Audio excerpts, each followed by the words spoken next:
Good evening all of you. ही आपली mission प्रिलिमची ज्ञानदीपची series आहे जी आपण कंटिन्यू करत आलो. आतापर्यंत जे 10 लेक्चर झाले त्यात आपण मेन फोकस जो आहे आपला तो अप्रोच आणि skills, how to develop them, how to implement them in the exam.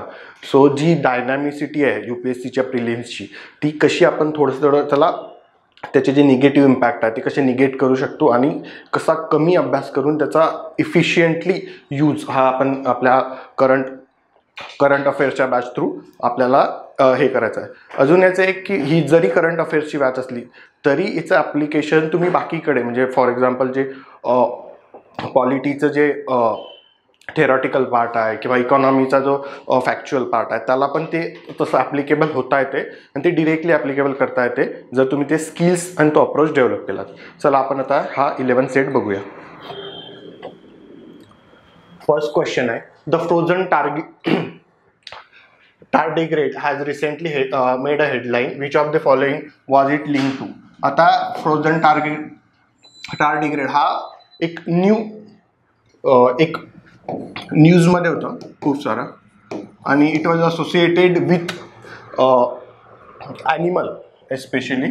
So तुम्ही जर हेडलाईन्स जरी वाचली असेल फ्रोझन टार्गेटची इंडियन एक्सप्रेस वगैरेमध्ये तर तुम्ही you will able to solve this question very easily. So हे कशाशी होतं तर याच्यात दोन, आपण जे म्हटलं की ॲनिमलशी रिलेटेड होतं तर याच्यात तुम्ही जर बघितलं तर दोन ऑप्शन आहे ॲनिमलशी रिलेटेड आहे. First, quantum entangle animal in history आणि सेकंड आहे first animal from the arctic to extinct of human induced climate change, new species of sea grass found in Indian ocean. जसं आपण म्हटलं की it is related with animal, ठीक आहे. जर हे ॲनिमलशी रिलेटेड असलं तर तुम्ही सी आपण इलिमिनेट करू शकतो आणि आता आहे नन ऑफ दी अबव किंवा हे दोन स्टेटमेंट. तर याच्यातला एक अप्रोच काय, तर पहिला अप्रोच की ज्या अशा न्यू कन्सेप्ट आहेत किंवा ज्या इमर्जिंग कन्सेप्ट आहेत त्या तुम्ही लक्ष दिलं पाहिजे. हा फर्स्ट अप्रोच, म्हणून हा क्वेश्चन आहे. सेकंड अप्रोच काय याच्यात, हा पूर्ण फॅक्च्युअल क्वेश्चन आहे, पूर्ण फॅक्ट बेस्ड, ठीक आहे. सो इदर यू नो और यू डोंट नो, ठीक आहे.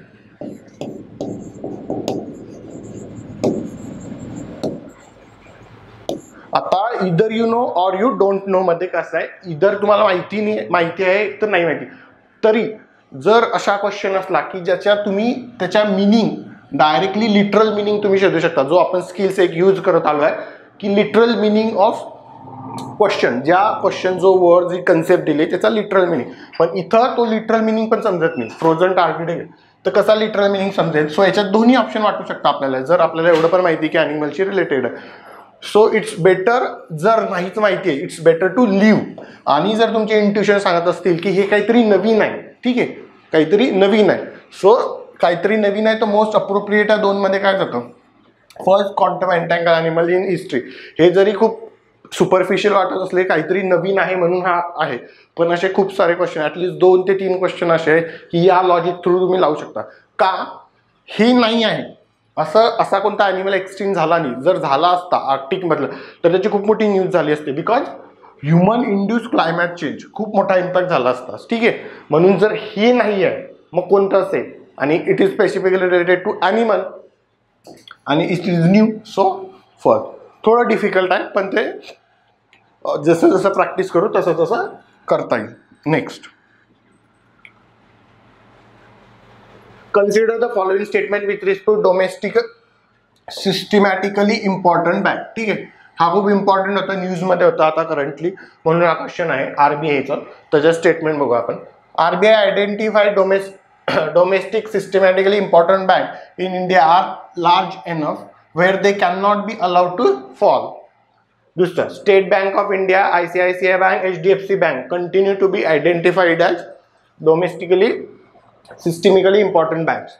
As a result of their importance, the government is expected to bail out these banks in times of economic stress to prevent widespread harm, ठीक आहे. आता याच्यात सगळ्यात important काय, conceptual understanding की सिस्टमॅटिकली इम्पॉर्टंट बँक त्याच्या नावातच आहे आणि कशी सिस्टमॅटिकली, ठीक आहे. सो नावातच आहे. सो कोण आयडेंटिफाय करतं, तर बँकिंगला कोण रेग्युलेट करतं, RBI. सो आपण ही आपली थेरी याला अप्लाय केली की बँकिंगला कोण रेग्युलेट करते, आरबीआय. सो डोमेस्टिक आहे, सिस्टमॅटिकली इम्पॉर्टंट आहे आरबीआय. सो फर्स्ट स्टेटमेंट काय राईट असू शकतं. कसं, एक तर आरबीआय आणि दुसरं large enough where they can not be allowed to fall. जर ती सिस्टमॅटिकली आहे आणि इम्पॉर्टंट बँक्स आहे सर त्या लार्जच असतील of course. So first statement directly correct आहे. ठीक आहे. आता SBI, ICICI, HDFC continue to be identify systematically important. आता दुसरा फॅक्च्युअल आहे की कोणत्या बँक आहेत. ठीक आहे. हे करंटमध्ये ही ॲज अ कन्सेप्ट होती की इम्पॉर्टंट बँक, आरबीआय रेग्युलेटर, आणि हे काय करंटमध्ये की कोणत्या बँक आहेत सिस्टमॅटिकली इम्पॉर्टंट आणि कोणत्या नाही. सो याला आपण राहू देऊ शकतो जर if we do not know this. तिसरं, as a result of their importance the government expected to bail out this bank in times of economic distress. आता जर या सिस्टमॅटिकली इम्पॉर्टंट बँक आहे ते जर फेल झाल्या तर त्याचा फॉलआउट किती जबरदस्त असेल इकॉनॉमीला. आणि it is not going to affordable afford government in because of economic crisis.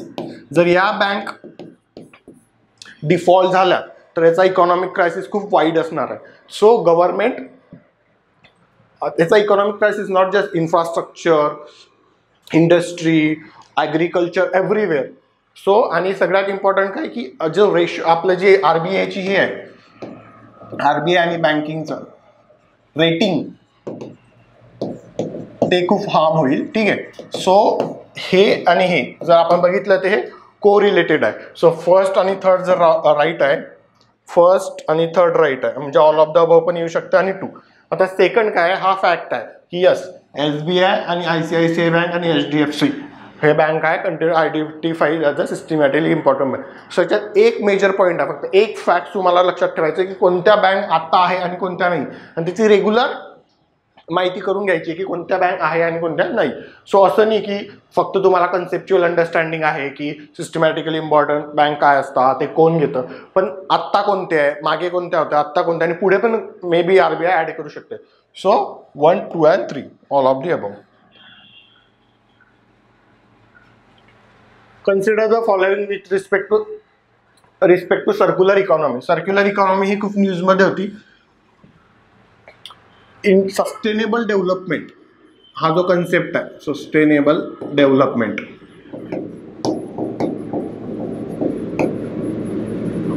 So sustainable डेव्हलपमेंटसाठी सर्क्युलर इकॉनॉमी. ठीक आहे.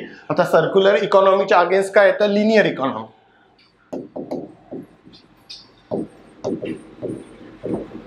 जी आपण आत्ता आहे आणि आपल्याला काय पाहिजे, सर्क्युलर इकॉनॉमी. सर स्टेटमेंट बघू. It entails market that give incentives to reusing product rather than scrapping them. ठीक आहे. डायरेक्ट रिलेटेड आहे. सर्क्युलर इकॉनॉमी म्हणजे ते सर्कल होते. हा प्रोडक्ट तुम्ही यूज केला, एक प्रोडक्ट असेल समजा, हा प्रोडक्ट तुम्ही यूज केला. ठीक आहे.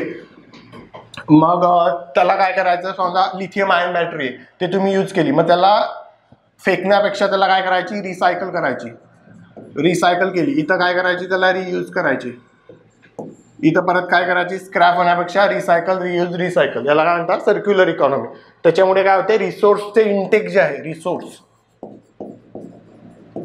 रिसोर्सेस जे आहे, नॅचरल रिसोर्सेस, फॉर एक्झाम्पल इथं लिथियम, ते काय होता, त्याचा यूज हा कमी होतो. कोणता यूज, ज्युडिशियस यूज, म्हणजे आपण जे वाया गेलाय त्यालाच परत यूज करतोय. सो ठीक आहे. सो पहिलं स्टेटमेंट काय राईट, जर फर्स्ट राईट आहे, 1, 2, 3, सो हा गेला. ठीक आहे.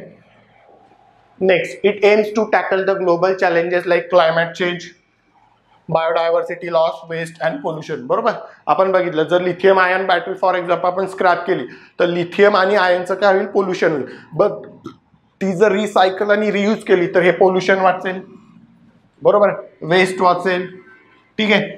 त्याच्यामुळे जे इमिशन होईल ते वाचेल, म्हणजे climate change. So second statement पण काय राईट. जर सेकंड स्टेटमेंट राईट आहे तर हा गेला. ठीक आहे. आता 1 and 2 आणि 3, linear economy is more sustainable than circular economy. ठीक आहे. काय आहे हे, डायरेक्ट कॉन्ट्रास्टिंग आहे, कॉन्ट्रास्टिंग स्टेटमेंट.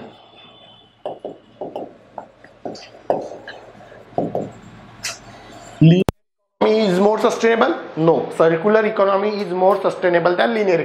आता जर लिनियर इकॉनॉमी असताना लिथियम आयन बॅटरी, ठीक आहे, इथं यूज केला लिथियम आयन बॅटरीचा, इथं काय झालं, यूज झाला, स्क्रॅप केला.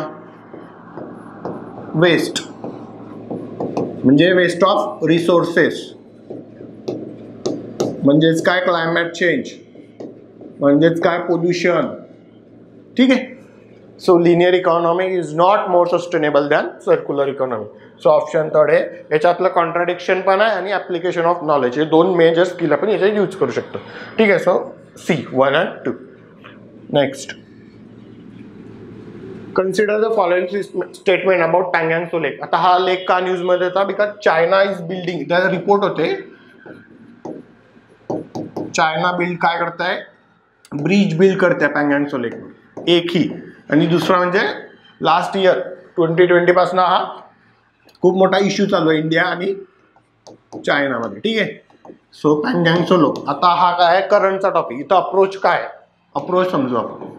अप्रोच हा आहे की करंटचा टॉपिक पँगँग त्सो लेक हा न्यूजमध्ये, पण त्याला it is a geographical concept पण आहे. ठीक आहे. जॉग्राफिकल टेरिटरी येते, त्याला एक लोकेशन आहे, एक त्याला त्याच्या स्पेसिफिक एक फीचर्स आहे पँगँग त्सो लेकचे, आणि ते काय वेगळे आहे त्याच्यावर हा क्वेश्चन आहे. सो आपण त्याला कशाची लिंक केला इथं, जॉग्राफीशी. ठीक आहे. करंट मधला हा एक अप्रोच झाला. आता इथं endorheic lake spanning in eastern Ladakh. Eastern लद्दाखमध्ये आहे का? तुम्हाला जर लोकेशन माहिती असलं तर यस, आपण जर असा मॅप बघितला तर इथं तो लेक आहे ईस्टर्न लद्दाखला. ठीक आहे. Eastern part of the lake is fresh while western part of the lake is saline.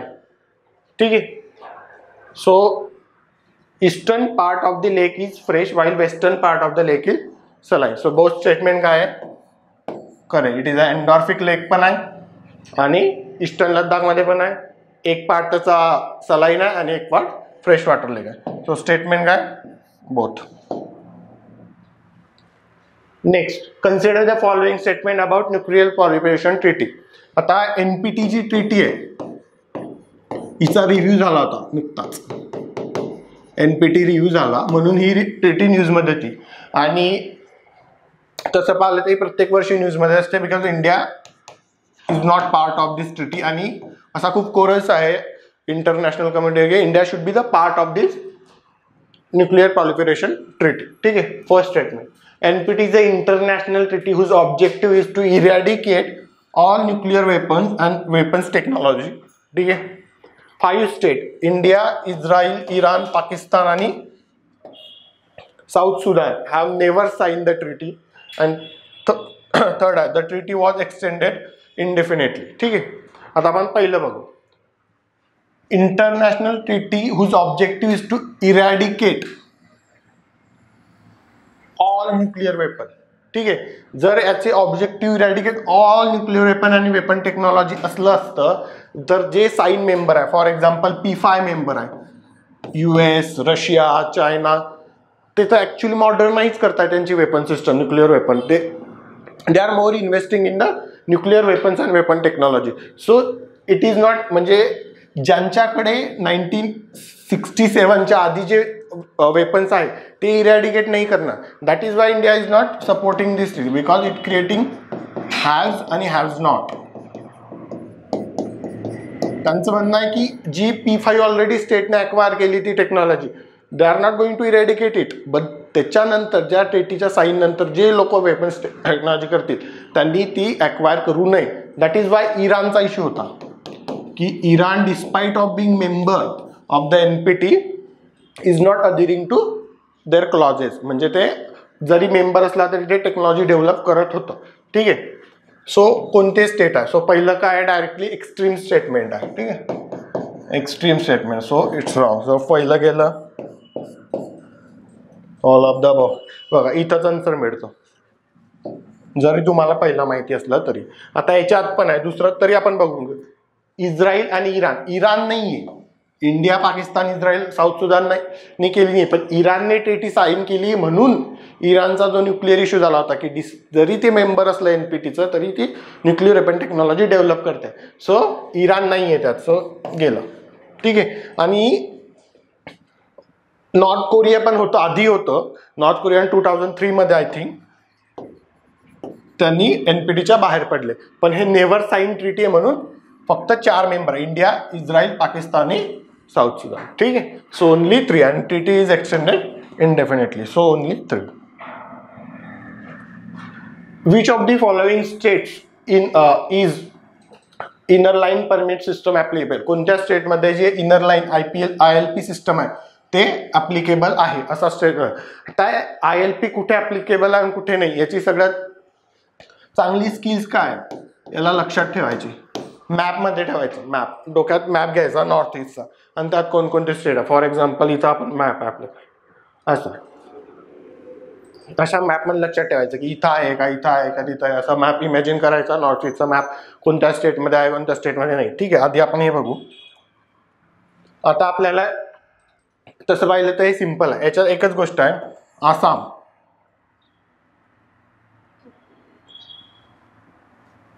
If you see Assam ILP आहे का सिस्टम? नाही आहे. असा जर आसाममध्ये ILP नाही, काय नाही हे बघायचं रॅदर दॅन काय आहे. बिकॉज काय आहे याची लिस्ट मोठी असू शकते. काय नाही आहे हे कसं लगेच एक्स्ट्रीम स्टेटमेंट होऊन जातं की आसाम जर नाही आहे तर मग आसाम कशात नाही आधी ते बघायचं. All of the about. ठीक आहे. आता हे राहिलं त्रिपुरा पण नाही आहे. सो हे पण गेलं. 4 राहिलं काय 1, 2 आणि 3. जरी तुम्हाला हे 3 माहिती नसले की आहे का नाही, पण काय नाही हे जरी माहिती असलं. चौथा आहे मिझोरम 4 मध्ये आता, आणि सुप्रीम कोर्टमध्ये आता केस चालू आहे याच्यावर. सो हा क्वेश्चन होता अप्रोच म्हणून की सुप्रीम कोर्टमध्ये ILP वर केस चालू आहे त्याच्यासाठी हा क्वेश्चन होता. हा झाला अप्रोच. काय नाही हे लक्षात ठेवायचं. काय नाही, व्हॉट नॉट. ठीक आहे. सो आणि हे लक्षात ठेवायसाठी असा मॅप बघायचा की कोणकोणते आहे. 4 सांगितले आपण. अरुणाचल प्रदेश, लगेच इथे नागालँड, मणिपूर आणि मिझोरम. 4 स्टेट जी बॉर्डर स्टेट आहे तिकडचे. तुम्ही एवढं पण लक्षात ठेवलं की border state of the north east साईडचे इकडचे, तुम्हाला समजून जाईल की हे 4 आहे बाकीचे नाही. चला याला मॅपमध्येच लक्षात ठेवायचं.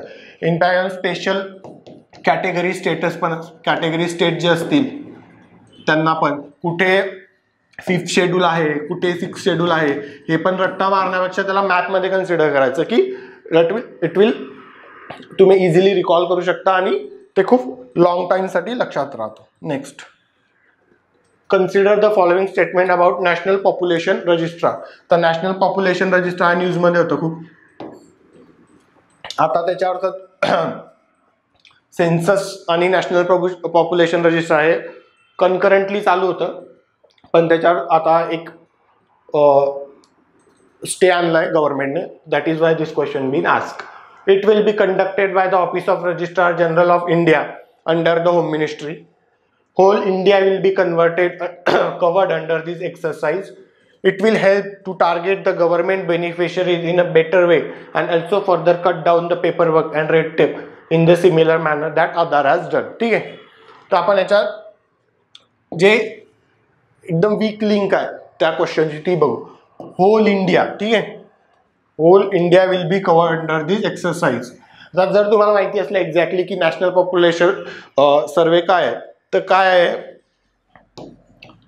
It usual resident status.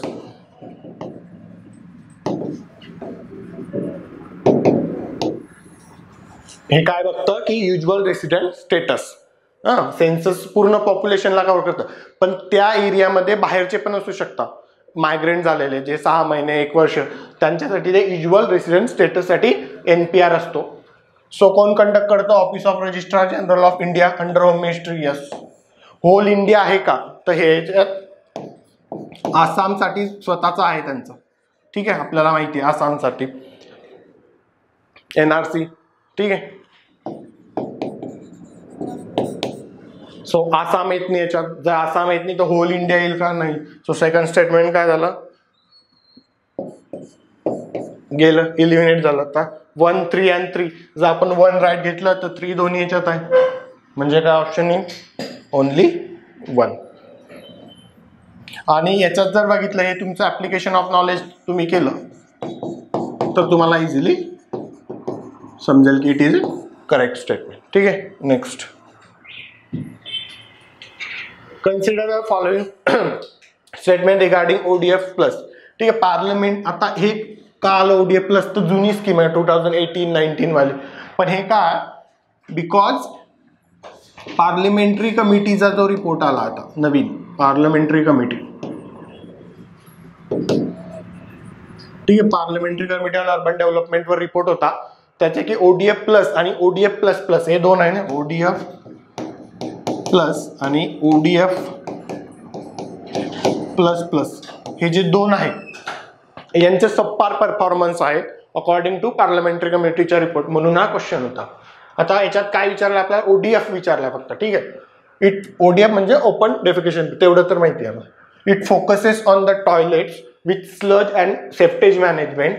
Norms under ODF plus plus is at, काय नॉर्म्स आहे, is at any point in a day not a single person should be defecating and or urinating in the open. ठीक आहे.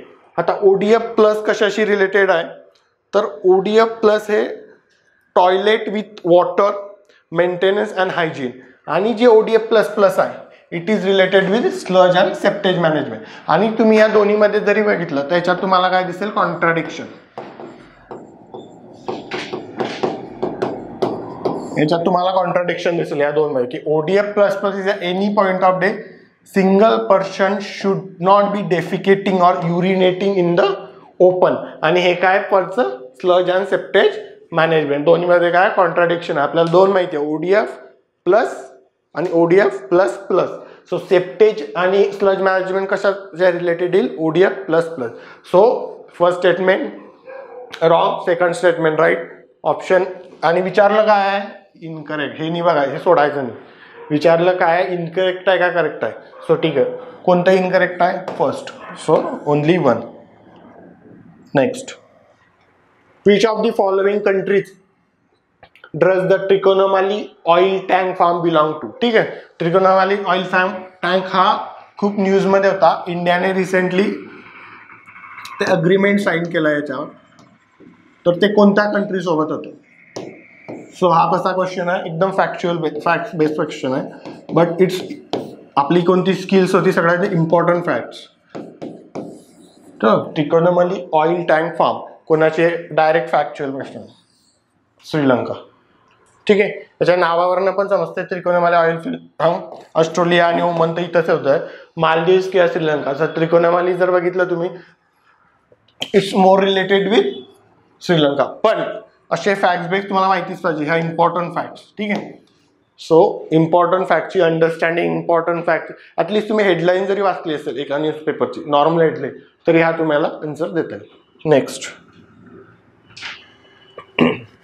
consider the following statement regarding anti-dumping duty. ठीक है, an anti-dumping duty is a protectionist tariff that domestic government imposes on foreign imports that believes are priced below the fair market price.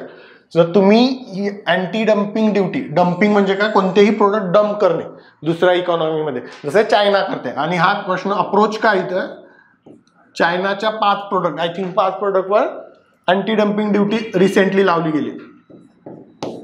ठीक आहे. आता Chinese प्रोडक्टवर लावली का, China dump करते खूप product at cheaper prices, very low prices. मग जर आपल्या इकॉनॉमीला, आपल्या डोमेस्टिक इंडस्ट्रीला प्रोटेक्ट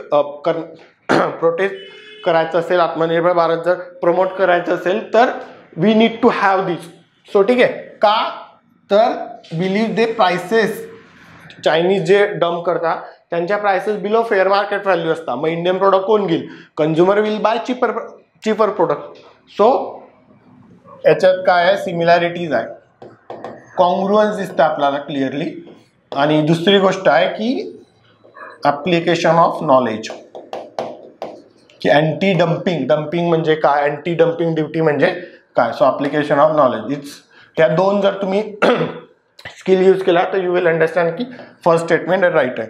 जर फर्स्ट स्टेटमेंट करेक्ट आहे तर 1-2 गेलं म्हणजे बी गेला. ठीक आहे. Next, it has potential to expand local business and local economy. जर आपण अँटी डम्पिंग ड्युटी इम्पोज केली तर काय होईल, ते प्रोडक्ट मार्केटमध्ये डम्प कमी होतील. जर ते प्रोडक्ट मार्केटमध्ये डम्प कमी झाले तर it will expand local businesses, बरोबर, and it will boost local economy. So हे पण नॉलेजचं ॲप्लिकेशन आहे. सो असं नाही आहे की प्रत्येक गोष्ट तुम्हाला माहितीच पाहिजे. जर तुम्ही जे एक्झिस्टिंग नॉलेज आहे त्याला अप्लाय केलं तर तुम्ही असे क्वेश्चन इझिली सॉल्व्ह करा. सो सेकंड पण राईट आहे. जर सेकंड राईट आहे तर ओनली 1 and 2 याच्यात नाही आहे. नाही सॉरी, थर्ड पण आहे ना, ऑल ऑफ दी अबव पण येऊ शकतं. थर्ड बाकी आहे अजून. These tariffs can also lead to higher prices for domestic consumer. बरोबर आहे. आता जर टॅरिफ तुम्ही इम्पोज केले तर जे फक्त तुम्हाला कंझ्युमर जे आहे त्यांच्यासाठी जो बाईंग स्कोप आहे तो कमी होऊन जातो, because you have to buy domestic products only. जर तुम्हाला डोमेस्टिक प्रोडक्ट घ्यायचे आहे तर कॉम्पिटिशन काय होते, कमी होते. जर कॉम्पिटिशन कमी झालं तर prices will be higher. For example उद्या जर गव्हर्नमेंटने खूप जास्त अँटी डम्पिंग लावली, कशा विवो, ओप्पो, तर इंडियन जे मॅन्युफॅक्चरमध्ये फोन होतात दॅट विल बी, त्याचे प्राइसेस काय होतील, हायर होतील. सो थर्ड स्टेटमेंट पण काय करेक्ट आहे. सो इथं जर तुमची अंडरस्टँडिंग तुम्ही अप्लाय केली ॲज इकॉनॉमिक अंडरस्टँडिंग तरी तुम्हाला तिन्ही सॉल्व्ह करू शकता. So 1, 2 and 3. So all of the above. Next, bio CNG खूप न्यूजमध्ये होतं बिकॉज ऑफ पॅरिस अग्रीमेंट किंवा रिन्युएबल फ्यूश जो चालू आहे, तर याच्यासाठी बायो CNG खूप न्यूजमध्ये होतं. त्याचं bio CNG contains lower amount of carbon dioxide than biogas. Second, the calorific value of biogas is higher than bio CNG, and increased production of bio CNG in India will help to reduce import dependency on petroleum product. So याच्यात एक गोष्ट आहे, सगळ्यात biggest link बघायची. ठीक आहे, तर bio CNG काय आहे, कशासाठी, हा कार्बन इमिशन कमी करायचं आपल्याला. ठीक आहे, काय करायचं आहे, कार्बन इमिशन कमी करायचे आणि काय करायचं आहे, रिन्युएबल एनर्जी प्रमोट करायची. ठीक आहे, सो याच्यातली विकेस्ट लिंक बघायची जे अंडरस्टँडिंग बेस्ट आहे. तर विकेस्ट लिंक आहे तर increase production of bio CNG India will help to reduce import dependency on petroleum product. Right आहे क्लिअरली. सो थर्ड स्टेटमेंट काय राईट. जर थर्ड स्टेटमेंट राईट आहे म्हणजे सी गेलं. सो 3 राहिलं. ठीक आहे, आता bio CNG contain lower amount of carbon dioxide than biogas आणि the calorific value of biogas is higher than bio CNG. याच्यात काय डिरेक्टली कॉन्ट्राडिक्शन आहे.